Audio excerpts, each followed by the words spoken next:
வாங்க ஃப்ரெண்ட்ஸ், இன்றைக்கி வந்து வாழைப்பூ வடை எப்படி பண்ணுறதுன்னு பார்க்கலாம் வாங்க. 1 கப் கடலைப்பருப்பு, 3 வரமிளகாய் தண்ணி ஊற்றி ஒரு 2 மணி நேரத்துக்கு ஊற வச்சிடுங்க. மிக்ஸி ஜாரில் 2 பட்டை, 3 கிராம்பு, ஒரு 10 பல்லு பூண்டு, 2 பச்சை மிளகாய், ஊற வச்சு அந்த 3 வரமிளகாய் இதில் சேர்த்துக்கோங்க. ஒரு 1/4 ஸ்பூன் சோம்பு சேர்த்துட்டு லைட்டாக கிரைண்ட் பண்ணிவிடுங்க.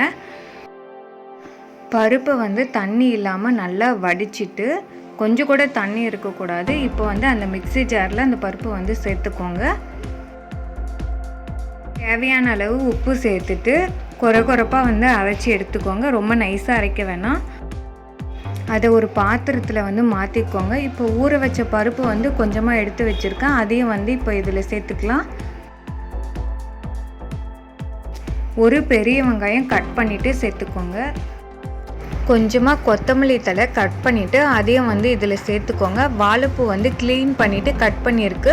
இப்போ வந்து அதையும் வந்து சேர்த்துக்கலாம். லாஸ்ட்டாக கருவேப்பிலை கொஞ்சம் கட் பண்ணிவிட்டு சேர்த்துட்டு நல்லா மிக்ஸ் பண்ணிவிடுங்க.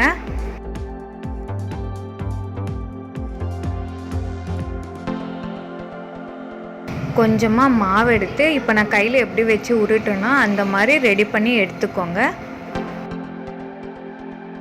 ஒரு கடாயில் எண்ணெய் ஊற்றிட்டு எண்ணெய் வந்து நல்லா காய வச்சுட்டு கொஞ்சம் சிம்மில் வச்சுடுங்க. இப்போ வந்து நம்ம உருட்டினது எடுத்து இந்த மாதிரி கையில் வச்சு தட்டிட்டு 1 by 1 இந்த மாதிரி தட்டிட்டு காஞ்ச எண்ணெயில் வந்து இப்போ வந்து நம்ம போட்டுடலாம்.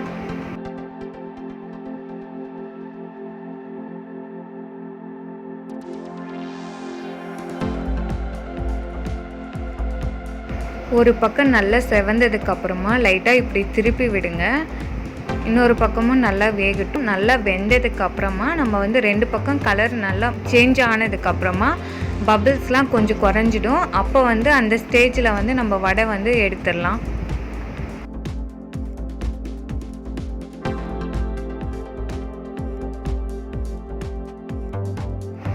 இப்போ பாருங்கள், வடை வந்து 2 பக்கமும் நல்லா வெந்துடுச்சு. இந்த ஸ்டேஜில் வந்து இப்போ நம்ம வந்து வடையை வந்து எடுத்துடலாம்.